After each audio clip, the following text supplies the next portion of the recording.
we keep hearing from the Trump administration that it's going after criminals.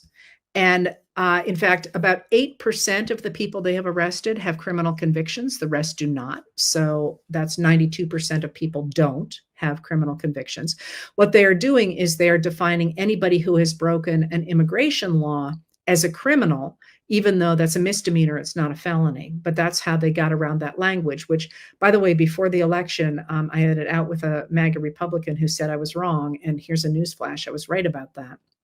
But I just want to point out in this moment, because of this bill, that the idea that undocumented immigrants are criminals is a construction. It is a way, a lens to look at the American economy that the Republicans have deliberately constructed. And what do I mean by that? What I mean by that is that throughout our history of agribusiness, which is going to be after about 1880, when the Great Plains and the West really come into play as big factory farms as opposed to family farms. The idea when the Republicans put in place things like the Homestead Act in 1862, for example, was they had this fantasy that Nebraska was going to be full of little family farms, the same way that Massachusetts was, and that this was going to support democracy and everybody was going to be able to feed themselves, and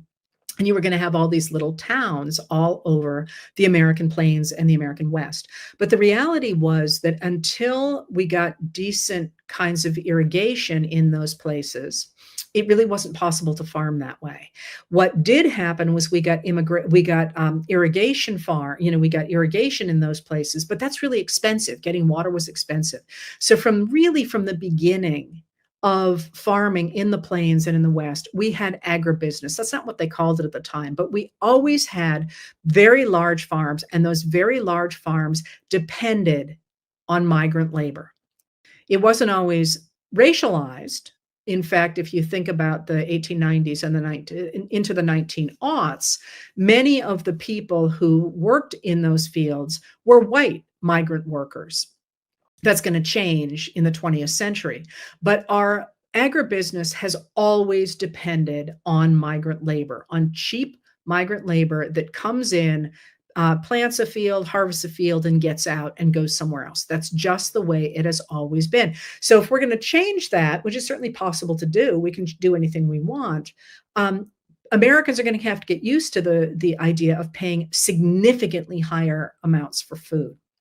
But so what happened? So the people who managed who did most of the migrant labor in the American West, most of it, not all of it, tended to be, because I'm not going to really talk about the Japanese and the migrant laborers who came from the West and from the oceans, but who came across the border to work in agribusiness, did so really quite freely until the 1930s. People just came across the border to the US from Latin American countries and went back after the harvests. Things moved very easily.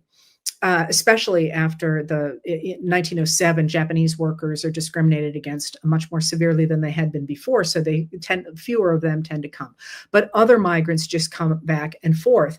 And of course, when the Depression hits in the 30s and nobody's got any work, a lot of the migrants in that area turn against the Mexicans, especially, have come across the border, as well as against people from Oklahoma. Hello, brothers and sisters. Welcome back to the channel. Well, I'm hoping that you're doing great from wherever you're watching me from. As you know, I'm your host and presenter, Agentic Stories. Well, I'm hoping that you are great from wherever you're watching me from. I have something that I feel like it's important for us to discuss. For the past 5-6 months, you'll understand that we have a lot of economic shift, and especially the government, the Democratic Party, is trying to wage a war on the immigrants, which is creating what is called immigrant crisis. And this is a manufactured idea to bring labor shortage in the United States. But we ask ourselves, why is this happening?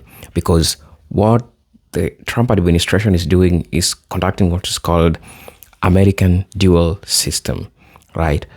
Exploitation and denial. The paradox of migrant labor lies on duality of economy. dependence on political denial. The US economy, especially in sectors like agriculture, construction, hospitality, and elder healthcare, depends on migrant labor. Much of it, we say, majority of people who do this is undocumented, and the government know well, right? Yet the political system criminalizes these workers, creating a shadow economy where exploitation is systemic and legal protections are minimal. These dual systems allow businesses to benefit without being accountable for labor abuses. And that's why they are putting on this fight and creating what is called the immigration crisis. I found this channel called Etta Cox Richardson. She's a doctor. She has learned much about the Americans' economy, and I think most of our perspective are really, really important because I feel like we really need to have a discussion in regards to this because we have seen crazy things, and these are shaken the economy of the United States from construction to farming to healthcare. And we have sources like countries that have been states that have been affected, Nebraska, Texas, and all other these places that we have elderly people that needs people to take good care of them. There is so much of historical independence that the United States have ever depended on migrant labor. Remember, we have a group of people that since everything that we're seeing that are happening today began with the labor that was provided by other people. Fast forward, black people in the United States that came, that were brought here as to work as slaves, this is a labor that was provided to them, right? And so we are seeing all these things happening today, and the way the deep state are creating all these immigration crises to make it so hard so that they can benefit from this. I don't want to say much. I just want us to watch this video. Really, really, it's important and it will make you understand. Honestly, while I was watching this video, I felt like I'm in an history class, and this is worthwhile your time. This is worthwhile taking your time and watching and learning. So as you're watching the video, please consider subscribing to the channel, join our membership so that we can all get to learn through these videos that we react on and talk about, and we offer commentary also on the same. I can learn from you in the comment section. Let me know something that maybe I didn't say that you felt like it's important, and I will also share with you through my presentations that I feel like it's going to help somebody out there. So let's watch the video. I'll be back. Oklahoma. I remember the Okies and the Arkies from Arkansas, and they pushed them back across the border. But then World War II hits, and all of a sudden the government's like, crap, we need more workers again, especially agricultural workers. And the government starts a program called the Bracero program in 1942. And from 1942 into 1964, the US government backed workers who would come from, especially from Mexico, into the US to perform migrant labor.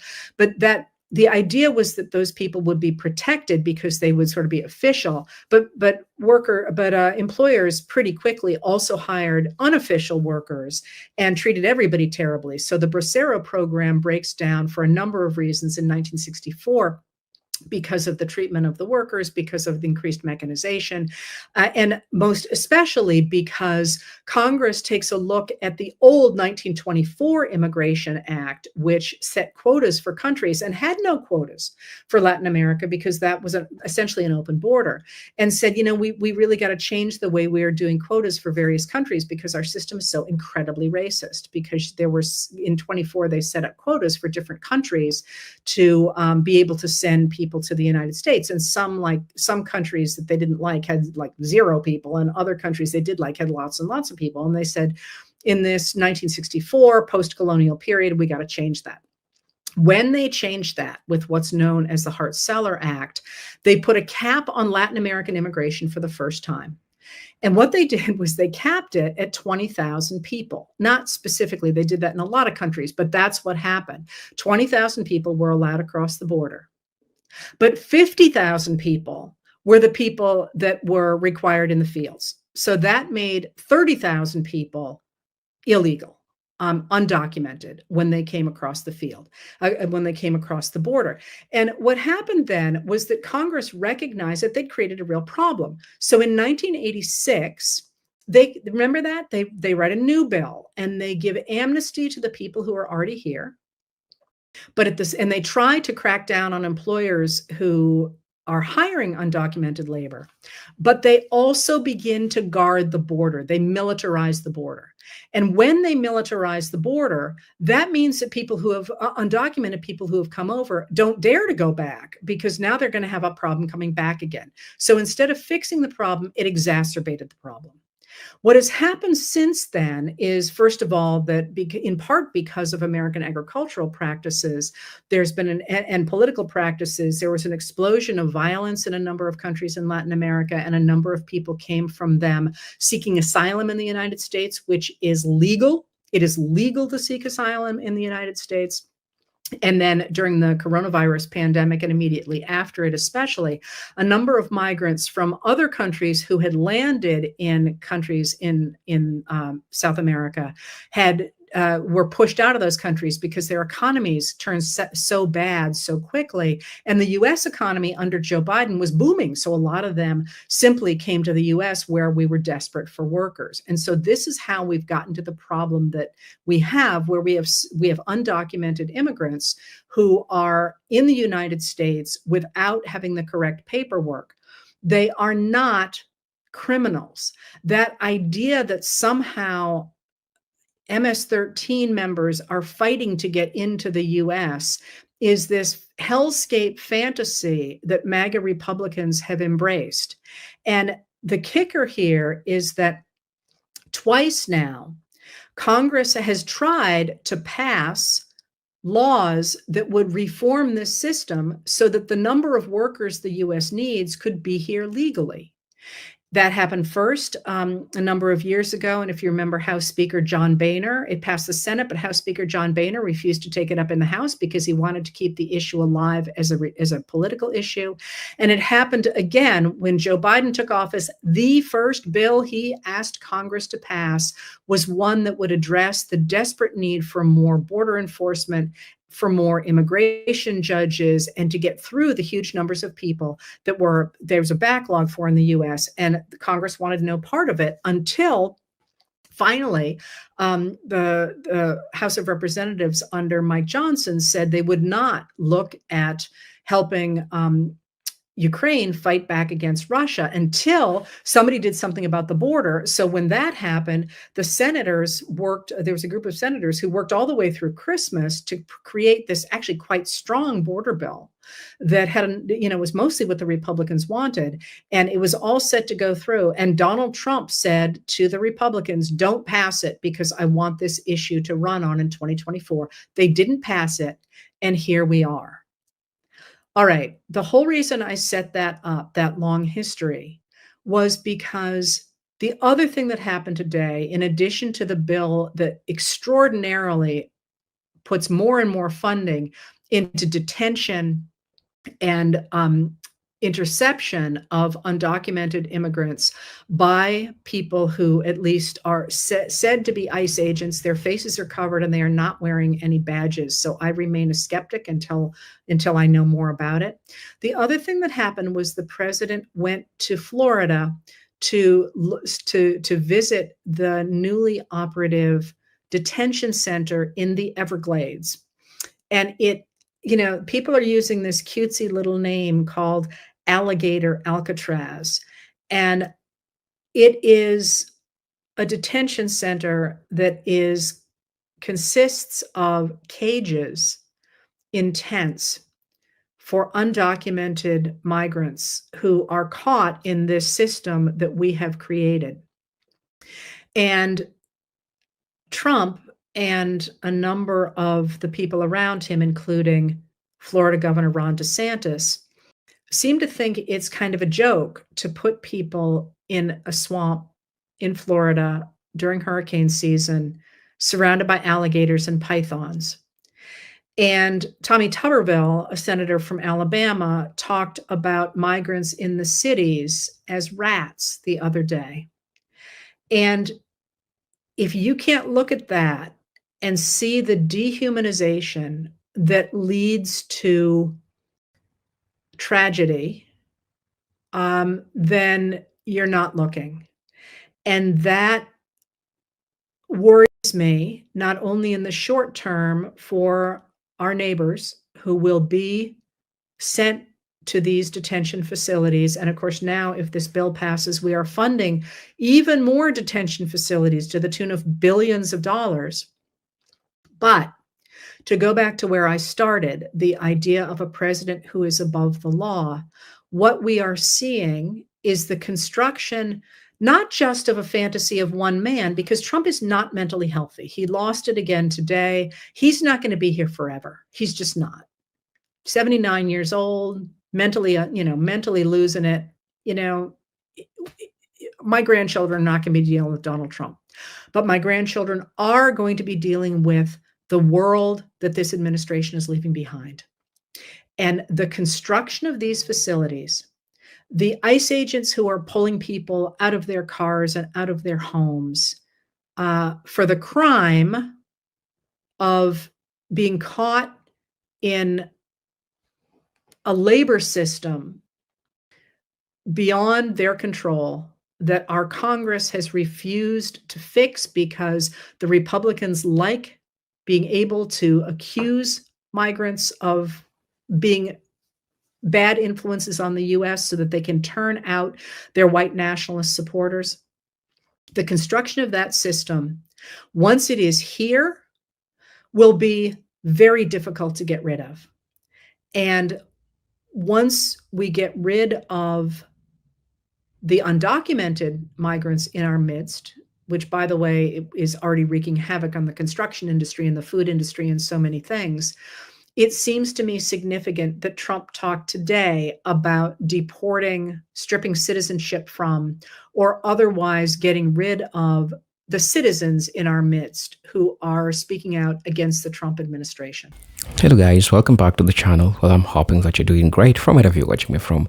I feel like the way the doctor tried to break down all these points really made sense to me, and I feel like it's important for us to always come out and have a talk about this, because I feel like these are the things that, in as much as we are trying to reflect on the historical part of it, but I feel like these are things that are affecting people in real time, and I think we need to have a great discussion about them.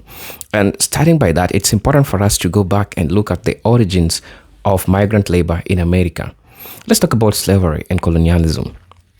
As you've heard, people say that everything that you see today, it was built by people that were brought here as workers, including farm labor, including that way before the undocumented migrant labor, between the history of Latin America, people in the Latin community and the United States, because they are just crossing border and they could get and work in these places. But way before that, we are talking about migrant labor in the United States, which forced migration, the transatlantic slave trade from the 17th to 19th century, where enslaved Africans were trafficked to labor plantation, primarily in the South, forming the backbone of American agricultural economy. Remember, black people started working on these farms, right? This system laid the ideological and economic foundation for exploitative labor practices, normalizing racialized labor stratification. While this was not migrant labor, this initially, by the way, this was not a migrant labor, but remember, they started practicing these exploitative nature of this stuff.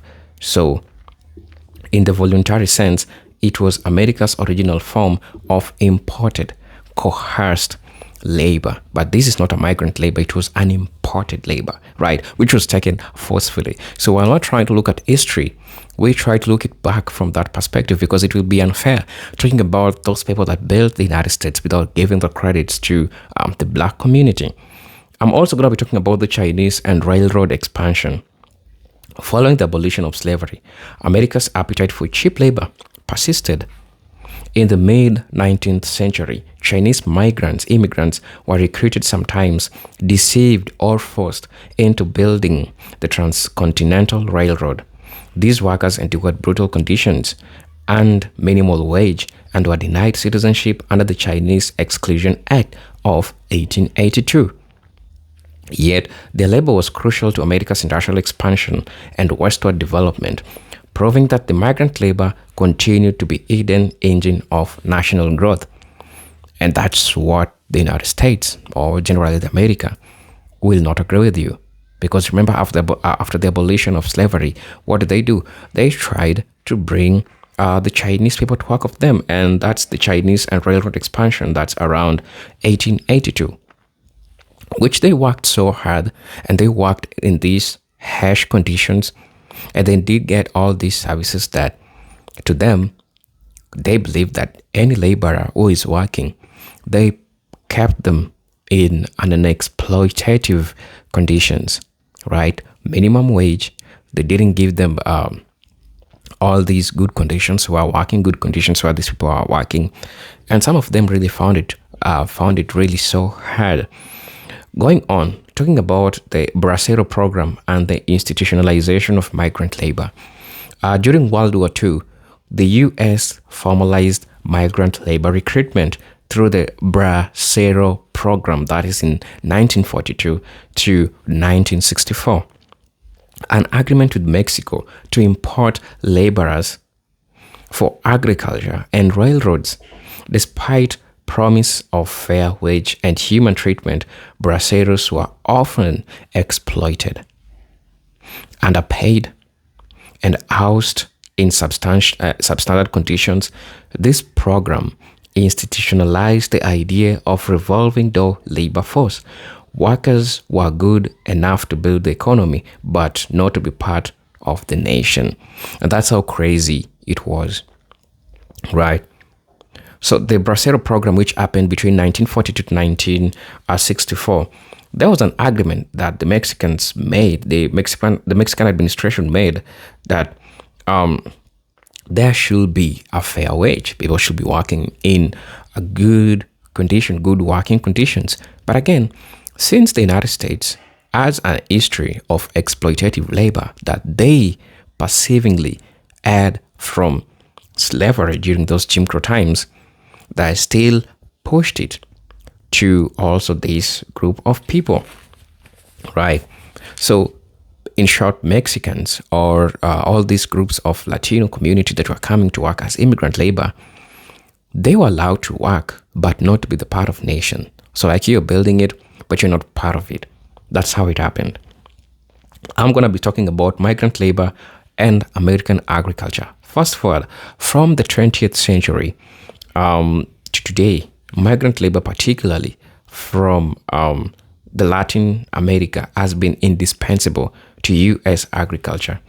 Farm owners, especially in states like California, Texas, and Florida, have relied on undocumented labor to plant, pick, and process food. These workers often live in poverty, face constant threats of deportation, and work in dangerous conditions. Their undocumented status makes them easily exploitable, which in turn keeps wage low and profits high. There are things that I have to say in regards to this. The first thing that I want to say is that look, this group of people, the people who own these farms, first, they're taking advantage. The first advantage that they are taking is that they know that these are undocumented immigrants, right? And they know that, like, right now there is a fight against undocumented immigrants, perceivingly undocumented immigrants, of which there is nothing wrong they're doing, but since they are undocumented, it makes the government makes them look like criminals, like they're being taken as criminals. So when they're taken as criminals, this is what happens. People take advantage of them. Like, they can't cross outside the border because they don't have document. That means that they'll be detained when they go out.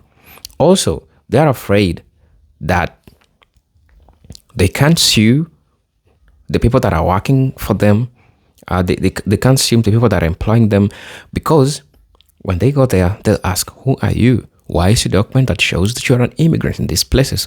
And so over time, these farm owners or these construction owners or these people that had all these issues, especially white people, they took advantage of the situation of this immigrant labor, right? I was talking about the Americans' dual system, exploitation and denial. The paradox of migrant labor lies on duality of economy dependence and political denial. The U.S. economy, especially in sectors like agriculture, construction, hospitality, and elderly care, depends on migrant labor, much of it which is undocumented. Yet the political system criminalizes these workers, creating a shadow economy where exploitation is systemic and legal protections are minimal. These dual systems allow businesses to benefit without being accountable for labor abuses. Let's talk about the economic impact.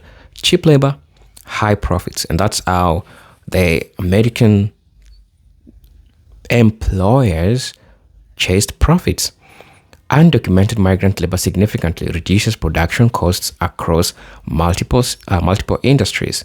Farmers, manufacturers, and service providers benefit from a workforce that lacks the bargaining power to demand higher wage or union protections. This cheap labor helps keep prices low and corporate profits high, right? Ironically, while migrants are scapegoated in political discourse, their labor sustains the very consumer economy that most Americans take for granted. And that's why it was easier for them to wage a war against immigrants, creating what is called immigration crisis. And for the past 4, 5, 6 months, we have seen United States has recorded immigration crisis for the first time in human history, the biggest one that has ever been observed. Mass deportations. All these people are being termed as criminals, and these are people that worked on the farms. And how did these affect all these people? I'm talking about the role of U.S. foreign policy in migration. Many of migrants who arrive in the U.S., especially from Latin America, are driven by conditions created or exacerbated by American foreign policy. Trade agreements like the NFTA displaced small farmers in Mexico, while U.S.-backed coup and military interventions destabilized Central American nations like Guatemala, El Salvador, Honduras. Migrant labor, then, is not merely economic. It is the consequences of American empire pushing people out of their homelands, right? Also, something that has been echoing for a long time is the criminalization of laborers, not employers. Get it right. It is the criminalization of laborers and not the employers. Despite constant political rhetoric about illegal immigration, the real beneficiaries of undocumented labor are not the workers. They are the employers who hire them illegally and exploit them with impunity. Immigration enforcement disproportionately targets the vulnerable migrant worker, not the business that breaks the law to benefit economically. This selective criminalization reinforces our racial and economic hierarchy, shielding capital while pushing labor. Migrant labor as a safety valve for capitalism. Undocumented labor serves as a safety valve for American capitalism. When native-born workers demand higher wage or unionize, employers turn to undocumented workers who have fewer options. This strategy undermines labor solidarity and weakens the broader working class. It's divide and conquer a tactic that pits group of workers against each other while protecting corporate interest. Doesn't it make sense to you? It makes sense because this is what happens. Also, the myth of lazy American. Yes, we need to address this. One of the justification often used to rationalize the use of migrant labor is that Americans don't want to do these jobs. But this oversimplifies a much more complex reality. Most Americans don't want to work under the same exploitative, low wage, and dangerous conditions that undocumented migrants endure. This is not laziness, it's labor rights, dignity, and pay. Employers have designed a system where only the most vulnerable will accept the terms. Only the most vulnerable will accept the terms. Cultural dehumanization and media narrative. Migrant laborers are often portrayed in American media as either threats or burdens, criminals, welfare leeches, or invaders. Rarely are shown as the foundation of food, construction, or service industries. The dehumanization justifies their exploitation and marginalization. It also obscures the fact that they are essential to the functioning of American life. From harvesting vegetable to caring for the elderly.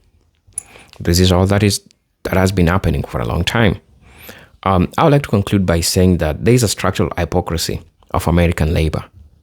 Migrant labor reveals a deep structural hypocrisy in American capitalism. The country markets itself as a land of opportunity and fairness, yet thrives on an underclass of laborers who are denied rights, recognition, and residency. These workers are good enough to build homes, grow food, and clean offices, but not to share fully in society they help sustain.